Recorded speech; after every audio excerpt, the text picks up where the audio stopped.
Huko nako t-shirt za ubingwa ndio hizo. Na hao ambao wana medali ni chipukizi ambao wamekosa ubingwa, wamefungwa na KMKM kama ambavyo haya tunaomba KMKM tusogee. Wakiwa wanaenda kuvaa KMKM, lakini pia tunashuhudia wadada pembeni wamependeza kweli kweli, ambao wameshika medali, na hawa ndio mabingwa wenyewe. KMKM mabingwa wa FA Cup.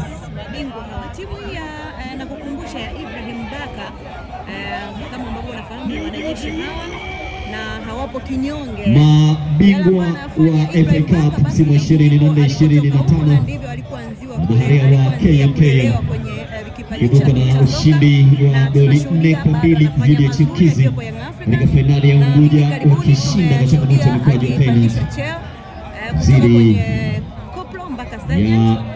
KVZ ambacho kimemlea kwenye upande wa soka, lakini pia wakazi yake ambayo tunaifahamu kwamba yeye pia ni yupo katika jeshi na rasmi anatangaza kuwa mabingwa na anakwenda kuwakilisha Zanzibar kwenye michuano ya kombe la shirikisho barani Afrika.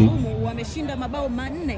KMKM ndio wawakilishi wetu, na kwa upande wa mabingwa tunao timu la Mlandege ndio mabingwa wa ligi kuu ya soka ya Zanzibar KVZ Premier League.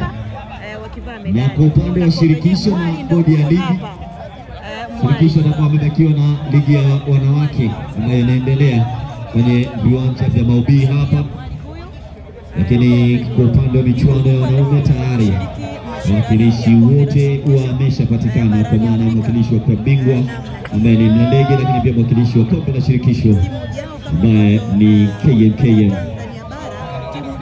mabingwa wa kihistoria wa ligi kuu ya soka ya Zanzibar, wakiwa wamechukua kombe la ligi kuu mara nyingi zaidi kuliko timu yoyote ile. Lakini pia upande wa klabu bingwa ambaye amechukua kombe la ligi kuu huku Ziwani ni Mlandege, anakwenda moja kwa moja, atakwenda kukutana bila shaka na Simba na Yanga ambao wako katika nafasi zile pale juu kwa upande wa Tanzania bara. Namna hii hawa ndio mabingwa wenyewe, wanategemea kunyanyua. Na sasa ni wakati wa mgeni rasmi akienda kukabidhiwa na waende kunyanyua pale kombe, baadaye kuikabidhi kwa nahodha wa KMKM Isco Kapula.